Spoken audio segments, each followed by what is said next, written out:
Welcome to the Indiana Basketball Weekly Show on the Grueling Truth Sports Network. I'm your co-host for Indiana Basketball Weekly, Mike Goodpaster. Right now, I want to welcome in my esteemed co-host. First up, we've got Steve Risley, who really needs no introduction anywhere in the civilized world. How you doing, Steve? I'm having the time of my life down here in beautiful Southern California, where it's 75 degrees. Yeah, it gets Sunny, beautiful. It gets kind of old starting off every show with you bragging about the weather there. Of course, we have not a man. Bragging; it's a way of life out here. All right, and next, of course, we have Collin Hartman, who was once coached by Steve Risley, but Collin still made it to play basketball at Indiana University. How you doing, Collin? I'm doing great, guys. And we have a special guest today. This is a man that, Collin and Steve, if you listen to the show, Steve likes to bring up the fact he scored more points than Collin. Today, our guest scored more points than both of them combined. Help me welcome to the show, Yogi Ferrell. How you doing, Yogi? Hey, I'm doing well, guys. Thanks for having me on the show. It's great to have you on the show tonight. We're going to preview the Indiana-Duke game. We're going to talk a little bit about Yogi's career at Indiana, which he had a great one. And let's just start off this. You went to Park Tudor. You won a couple state championships. Was Indiana always your end goal to go play there, or what was your decision-making process coming to Indiana? Truthfully, it was.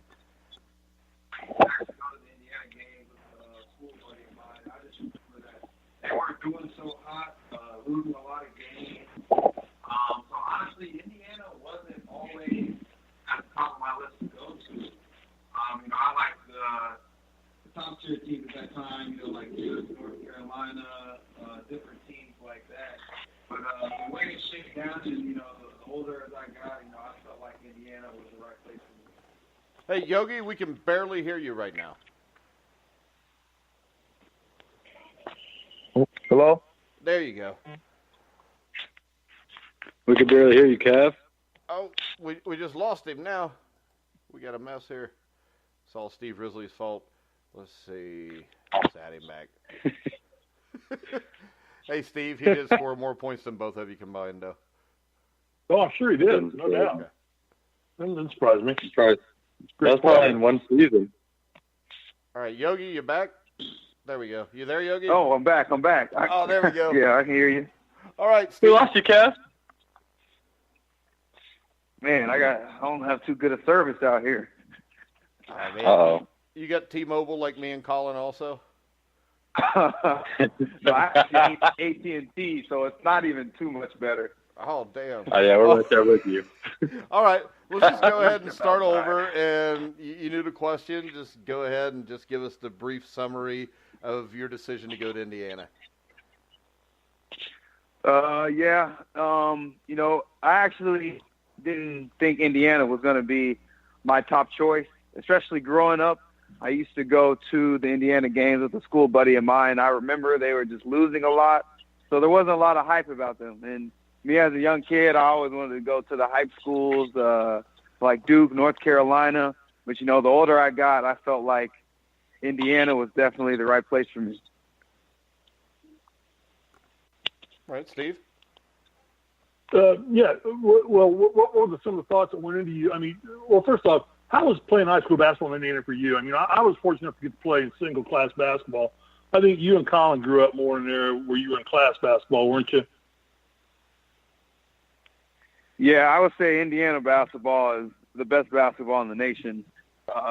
No doubt. We've got a lot of Indiana guys in the league, as you guys already know. So there's just a lot of hype around it. Indiana just breeds basketball players. So you could find a kid somewhere in a random town that could be averaging 30, and you probably never heard of him before, and he could be one of the greatest players you've probably never seen.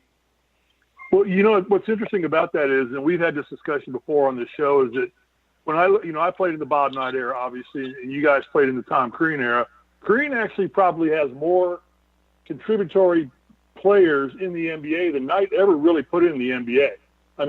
Knight built a lot of great college players, but I thought Tom Crean did a great job of taking guys like you who are very talented and turned you guys into great pro players. And look at guys like you, Oladipo, and the mishmash of OG and guys that all played for him. what do you think the difference was there between Knight's style and Crean's style? Because Crean was a great guy getting IU players in the NBA.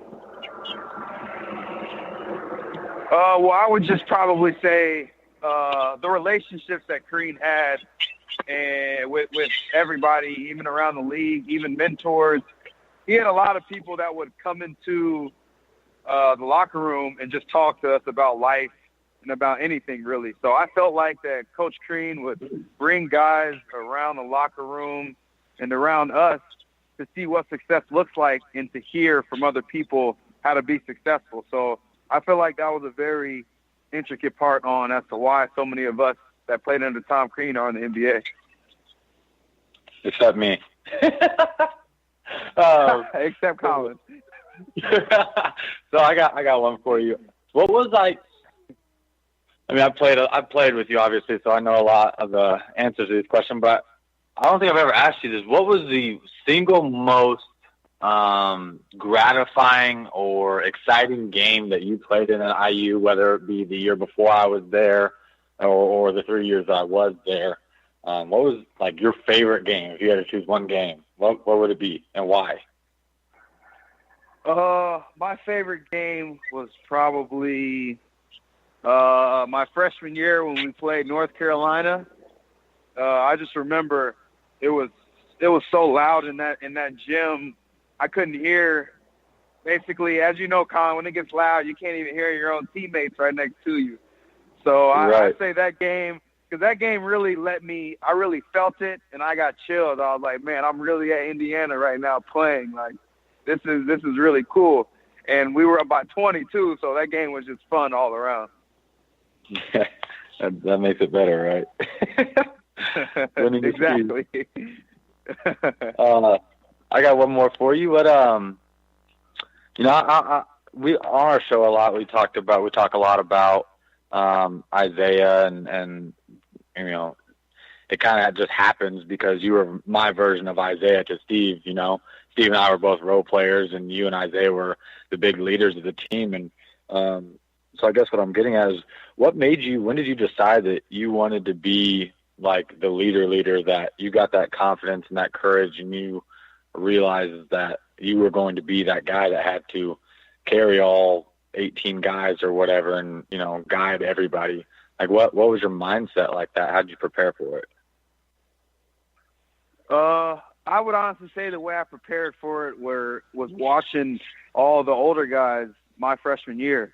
So Vic Cody, C-Watt, you know, Jordan Holes, Derek Elston even, you know, I kind of watched how those guys operate because I knew they were all going to leave, and basically someone was going to have to take this team head on. So I tried to just do the same things that they did, and I knew that my sophomore year I was just going to have to go in and just play with a lot of confidence. I wanted to play free, worked extra hard, especially that summer going into my sophomore year. And I felt like it really showed.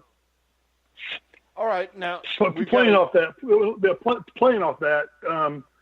you know, and I got to play with Isaiah, and you know, Isaiah and I combined for 26 points in the national championship game. I had 5 and he had 21, but that's not But I looked at you as really, truly, and I watched you play your entire career, and I was really just mesmerized by the way you matured each and every year. Who, and the skills you had were very similar to Isaiah's. You know, who's going to step up and become the new Yogi Ferrell or Jordan Holes of this team now? I mean, I think this team has leadership in Juwan, but it's more of a exemplary leadership by what he does on the court. But you were the fiery leader. Isaiah was the fiery leader. I mean, Isaiah became a leader the minute he walked on the court as a freshman, and I believe you started inheriting that immediately too. Who is the player on this team now that's going to step up real quick and take that role and fill into that gap of like Buckner, Isaiah, you, Alford, Jordan? You know, there's a lineage of these guys who are just fiery on-court leaders. Who's next in line? Man, that's hard to say. You know, in terms of that, I don't think that someone, in terms of being a leader, should try and be like someone else. You know, I feel like someone to try and be their own leader, whoever they are. So like you had said, I feel like Juwan is a great leader. Just the way he plays on the court, he's played there all 4 years, and he knows what is expected and how hard, especially the Big Ten is. So I would honestly say him. And he doesn't have to lead like me or like Jordan or anyone else. I feel like if he can find his way to lead his guys, then they will be successful. Okay. That's good. Yeah. Fair enough. Do you think that he's going to need another guy to bring with him? Because you know that coaches always preach bring guys with you. Coach Green was bring guys with you, bring guys with you. Who do you think are going to be the next essential guys needed to, bring with to get this team? Because you had a great senior class, and then there was me and Troy, and we had a good solid core group that kind of brought everybody else along. How many guys, or who do you think that he's going to need this year? Well, yeah, you definitely do need some other guys. I would say to go along with Juwan, obviously, I feel like although Romeo's a freshman, I feel like he could definitely step up and be a leader. Obviously, his teammates know his ability to be able to get a bucket basically whenever he wants, but I feel like if he can grasp that vocal aspect, that'll just make his teammates play even harder and want to play for each other more. And I feel like that's always the biggest thing, and that's what you really need out of whoever your star player is. If your star player is not only scoring but talking defensively, offensively on things that need to be done, that just makes the team so much better. So if he can grasp that, then I could see them winning a lot of games. All right, now Indiana tomorrow night has a huge game at Duke, Cameron Indoor Stadium. You guys have been there before. You've played there. They don't lose non-conference games. They've won 141 straight non-conference games at Cameron Indoor, last losing in this situation against St. John's in February of 2000. What is the atmosphere like at Cameron? Go ahead, Kenneth. Man, the atmosphere, it's loud, man. But it's a small gym, don't get me wrong, but it's pretty loud. And I'll tell you, those fans, they do their research on the team that they're playing. Yeah. Meaning that they know basically your entire life before you probably even step foot on campus the night before the game. Their fans are heckling at you. This is probably why they've never lost, heckling at you, telling everything about you, and that's just what adds another aspect to the game when you play in Cameron Indoor. So it's definitely a tough arena to play in. All right. So, yeah, those guys. Those guys. They literally hand out like scouting reports. Like all the students had little sheets of paper with everybody's name on it, and they would have like girlfriends' names, and they would chant directly at people, right, Kev? They would just literally chant directly at you. It was crazy. They really would. It's a good thing Steve Risley never played there. There'd be a lot of ammunition. They'd be blank. There was no dirt on me because there was no. I was never never playing enough to get dirt. So. All right, that's not what I heard, but we'll let it go. When we look at this matchup, this to me is a game where I think for Indiana to have a chance, the thing that stands out to me here, Steve, we'll start with you, is I think there's a matchup nightmare here. You got Juwan Morgan, Evan Fitzner, and I think the problem is they're going to be forced to play tight defense near the basket without getting into foul trouble. And I think from what we've seen previously, that's a tall task for these guys to handle in this game. Well, I think that it goes back to a lot of the principles of what I learned of playing defense under the Knight era, with help side, man side defense. You're not going to be able to guard these guys one-on-one. There's no way we're going to physically match up with these guys one-on-one. There's going to be two components here. It's going to be help side, man side, ball side, being in position to rotate down. And it's something that Collin harps on a lot, and I agree with Collin because it was instrumental in how we played defense, was communication. So for Indiana to have a chance, you're going to have to play solid defense because these guys want to run and gun. They want to go after the ball. They want to attack. And you're going to be able to handle the pace on your own. And if we don't control the pace of this game, we'll have little chance to win. But it's going to have to be help side 2-on-1, getting guys in position, and then transitioning down and using communication to let people know where everybody is on the court at all times. All right, so Collin, what do you think is the big key to this game? I mean, you can't. This is the type of game. The other team's so talented, and you're in a hostile environment. Yogi knows this. We've stepped on the courts where, I mean, it's hard enough to get road wins, much less obviously in an environment like this. I think our biggest thing is to just literally block out all the noise.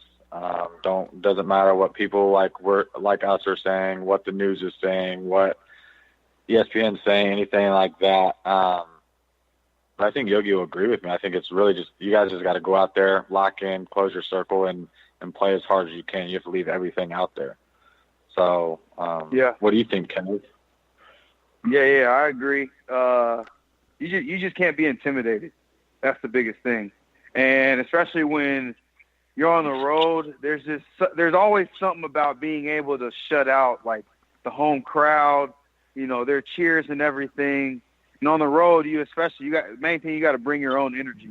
I feel like that's the main part. You got to bring your own energy from the jump, and it's just to stay together. And together, they have to play defensively. All of them have to be on sound. They got to move like they're on a string, pulling, helping one another. That's the biggest thing. Hey, Yogi, I got a question for you. This is something we never did in our era, and when you guys get into a huddle at a free throw and you guys all huddle up real quick, what do you guys talk about? We never did that in my era. We just kind of waited for a chair to go flying by if we made a stupid foul or something like that. But I was impressed that you guys always it's a thing that did happen in later era. You guys get together and talk. What do you guys talk about in that huddle on a free throw? It's kind of like a timeout just for the players without the coaches having to be in it. It's just a quick second. You don't get a lot, especially during the game, where you could have the entire 5 guys on the court be able to talk and bounce ideas about, okay, how can they do things better, or what's the next play we're going to run. So, I mean, it just depends on what the game is and what's going on, what you have to talk about. But I think that's the key aspect in order just in having the team collectively stay together, because, when you're able to talk the game, it just helps you get in a better flow. Yeah, I think that's good, Kev. And I got one more for you. You probably touched on a lot of these points throughout this conversation. But if you were in that locker room before game, before going out onto the floor, you're the captain, put yourself back in the shoes, what would you tell this relatively, in my opinion, young team, or at least guys who haven't played at this level for a very long time? What would be your advice to them? What would be your pregame speech? My pregame speech, truthfully, I would say this is the game that could make history. I would say, them not having lost since 2000 at home, non-conference games, is something special. So I feel like, why couldn't we be, Indiana Hoosiers? Got all the banners up there. We've had great players come through. Why can't we be the team to go in there and create history? Just add it to the books more, add it on to the legacy of being at Indiana. And the guys on those teams, people are going to remember every single person, whether they didn't play on that team, as, oh, that was the team that went into Cameron Indoor and beat 3 top 5 potentially lottery NBA picks for the next NBA draft. Why can't we be the team to go in there and create history? All right, Steve. Yeah, kind of like playing to win and not playing to lose. What do you Exactly. got to lose? Go out there and just play to win. Yeah, you got nothing to lose. You're not expected to win the game. You're going to their house. They're ranked higher. They're a more physical team. Go play to win. Just let it go. Exactly. Yeah. All right. Yeah. Mm-hmm. Steve, real quick, I got a question for you. What were Bob Knight's speeches like before games? Well, not as bad as people would think. I mean, he was very motivational. I mean, he was kind of like what Yogi talked about. It's like he laid the facts down. He told you what opportunities you had. And Knight always presented our opportunities. So it's just like what Yogi said. It's like, this is an opportunity for you to achieve this. Everybody thinks it's negative reinforcement. In that situation, we go into that. He's talking about you have an opportunity to do something that nobody else has ever been able to do. And exactly what Yogi was saying is exactly what Knight would tell us to do. This is to take advantage of the opportunities that are presented to you and make the most of them. That's why I say we always took the walk away. We're going to play to win and not play to lose. So very much what Yogi said. All right, so let me ask all three of you this. Does a coach's pregame speech ever have a lasting impact during a game? And we'll start with Yogi. I think 100%. I think what the coach says in the locker room before, just fires you up. I feel like even more to want to go out there and play hard and play for the team. I feel like what coaches say before a game is something that will, I feel like, start you off on the right track during the game. And then your teammates are the ones where they can help pick each other up and to finish the game out. All right. Now, Collin, you played for Steve Risley. Did Steve Risley give any great motivational speeches that you remember? Steve rolled out the ball and said, "Let's play." Don't over, Coach. Oh, my goodness. You don't want to overcoach. All right, guys. That's worse than undercoaching. I know Yogi's busy, so do we have any final questions, Steve? Yeah, Yogi, just in a quick rundown, how's your pro career going now? You're in Sacramento, right? Yeah, I'm in Sacramento. How's it going for you out there? Are you enjoying it? Yeah, I'm enjoying it. We're winning a couple games. People didn't expect us to win as many games as we have so far. So we're shocking a lot of people, but it's been fun. Well, I can tell you this, too. My son actually last year bought a Sacramento Kings hat, and it was the first time when I've told him, and, we've interviewed guys that are like in the boxing or football Hall of Fames, and he's never impressed because he's never heard of them. But I told him we got Yogi Ferrell tonight, and he goes, "Oh, he's a Sacramento King. That's my favorite team." So you got one Kings fan in Indiana at least. Yeah. I mean, well, migrate down here because I'm sick and tired of Lonzo Ball. I've had enough of him. I've only been in L.A. 2 years, and holy cow. Move south. All right, Collin, any final questions? Where's Thomas Bryant playing? Where's Thomas Bryant playing right now? He's with the Washington Wizards. He was with the Lakers G League team last year. He popped up on the roster occasionally. All right, Collin. All right, we got to let Yogi go. He's got more important things to do than yak with us all night. Collin, you got anything before we wrap it up? No, Yogi, I appreciate you coming on, man. It's a big time for us. I love you. All right, man. No problem. Yeah, thanks a lot, Yogi. Thanks, Yogi. Thank you very much for your time. No problem, guys. All right. Thanks a lot, Yogi. All right. Yep. All right. See ya. Yogi. See ya. I forgot to ask him if he'd ever noticed Steve Risley's picture on the wall and if he knew who it was. No, probably not. Damn. I can't believe I missed out on that. I love asking I'll shoot him a that text. question. Yeah, I'll shoot him a text and ask him if he'd ever heard of Steve Risley. Okay. Probably, well, I coached against him. Oh, what the hell? I mean, I coached against his teams. We never beat him. So that doesn't, but so. All right, guys. But you know what I noticed about those guys that picked my pictures on the wall? The only people that ever look there are other guys who have pictures on the wall. People that don't have pictures on that wall never go in there and look at that, other players. They wait till they get their picture on the wall, then they go look at it. Yeah, all right. You're right. Whatever. Nobody knows who Isaiah Thomas either. Nobody's ever seen that picture. All right, you want to take a few minutes here and want to break down the Duke game between us a little bit, or did we get enough of it covered? I think it's broken down by this.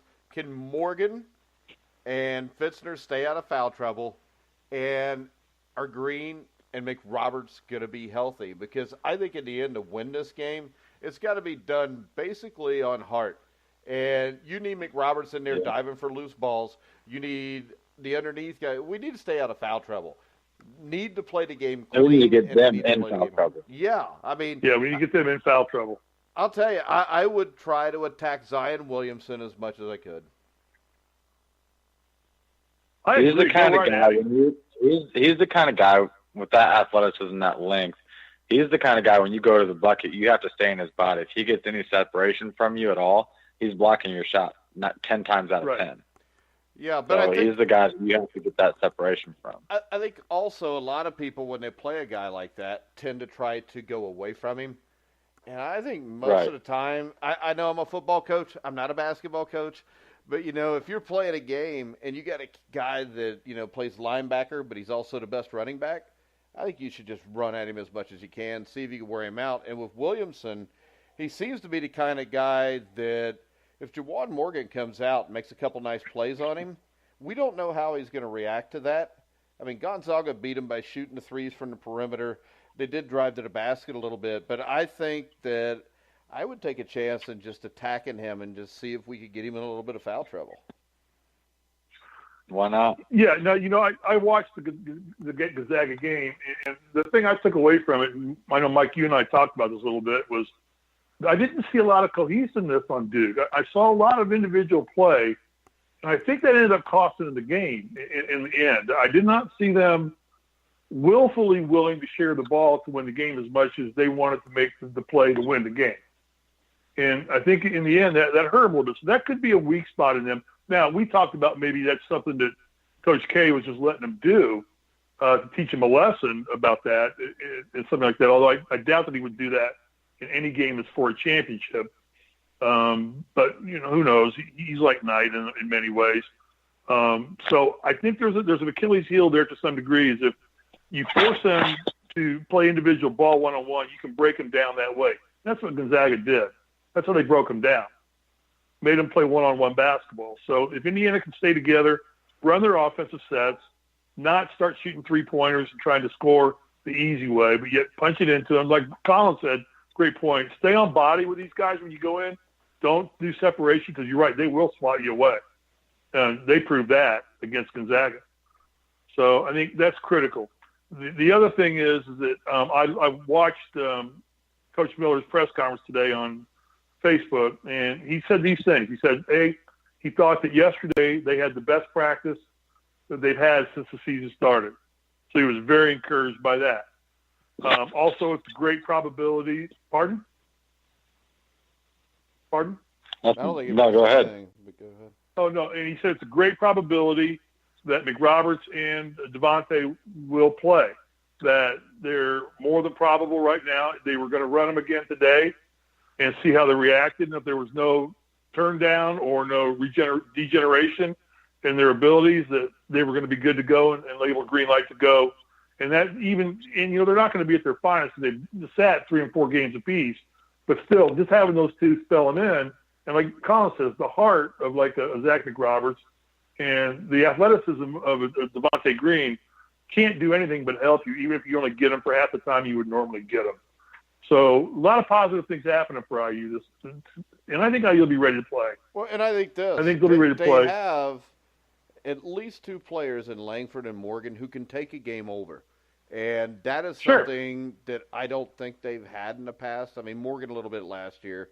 And, of course, if they'd let Collin play, he could have, but they never let him play enough to see that. But what? You can ask Steve. You can go back and listen to our old shows, and they're talking about can't shoot the three. And I'm like, you're not getting enough playing time, Collin. I was in your camp all year long. Yeah, we both. Steve wasn't really. We both said that for every game. Why was Hartman not playing more? I pushed for it. Steve didn't. But, Steve did. Steve pushed for it. I'm teasing Steve. You don't have to get all mad. But when I look at this game, I think Indiana does have a chance to win this game. I would not bet money on it, but I would give them like a 20% chance. But the big thing to me is this is the first really big-time team that they've played. Arkansas is not a big-time team. They played at Arkansas, which helps. But the only way to get better is to play teams like this because eventually you got to go to Michigan. You got to go to Michigan State. You got to go to Purdue. You got to go to Ohio State. And when you look at the Big Ten right now, to me, in the last 2 weeks, I think the Big Ten is showing that this could be a 7-bid team to the tournament all of a sudden, like it used to be, Collin. Yeah. I mean, the thing is yeah, they're very, very talented, and I completely agree that we can win that game just because it's going to be significantly more difficult because it's not a neutral court, obviously. But the country is wide open. I mean, anybody can win any games. It's the way basketball goes. It's not college football. It's college basketball, and any given night, anybody can come if one team's not prepared mentally or not locked in throughout the whole game or doesn't take it seriously. So it's just being ready to take advantage of the opportunities if the opportunities present itself. And I think tomorrow night's an opportunity. Yeah, and I think the thing I want to see the most, Steve, is how tough this team is when they play this game. That's a great point, Mike. Let's just not worry so much about the win. I mean, you want the win, but it's a non-conference game. If we lose it, it's not going to wreck us down the road to a great degree. It'd be nice to win it. What we want to do is we want to be tough. We want to be competitive. We want to be in the hunt. We want to show people that we're going to be scrappy and go after it. And you won't want to play us a second time. That's kind of the message I want to leave. The very least message I want to leave to Duke is we don't want to see Indiana again. Because we got out of there with that.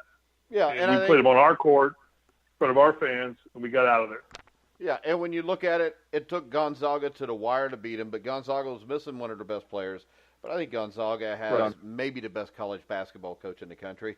I know people say I'm nuts because Coach K is there, but I think Mark Few, what he's done at Gonzaga is amazing. And the thing about Gonzaga is they usually got their players for 3 or 4 years, which I think helps too. So I'm not going to pick an IU win, but I do fully expect the IU come out, play well, execute, and more than anything else, just show that this team is different than last year just by the toughness they exhibit. Let's go ahead and wrap the show up. Collin, you got any final comments? No, sir. Go Hoosiers. All right, Steve? No, we'll be on post-game tomorrow night, right? Yeah, we'll be on within 15 minutes of the final whistle, and hopefully we'll have something good to talk about, like an Indiana win over Duke. Also, if you have any questions during the game that you want us to answer after the game in the post-game show on thegruelingtruth.net, you can ask those questions at GruelingTruth on Twitter, or you could go to what's your Indiana basketball handle for this show, Steve? That's a good question. Was it the at Grueling Hoops?